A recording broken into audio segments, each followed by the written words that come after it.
రైతులకు అండగా ఉండాలనేది భాను ఉద్దేశమైతే ఈ చుట్టుపక్కల వాళ్లకి పనివ్వడం వల్ల కొన్ని కుటుంబాలు సంతోషంగా ఉంటాయనేది నీ ఉద్దేశం. మన ఉద్దేశంలో స్వార్థం లేనప్పుడు అవతలి వాళ్ళ ఆలోచనలతో సంబంధం లేదు కదా. నిన్ను ఇబ్బంది పెడుతున్నానని అనుకోకు. అలాగని నీకు ఇష్టం లేని పని చెయ్యమని బలవంత పెట్టను.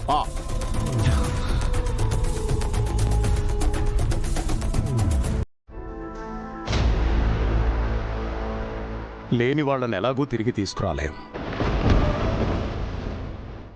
కనీసం మన అవసరం ఉన్నవాళ్ళని దూరం చేసుకోకూడదనేది నా ఉద్దేశం. అంతేకాని నీకిష్టం లేని పని చేయాలని కాదు. గంగని వెళ్ళిపోమని చెప్పాలి. పాపం తన నిజాయితీని ఇక్కడే వదిలేసి వెళ్ళిపోతుంది.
పిలిచావా రుద్రా?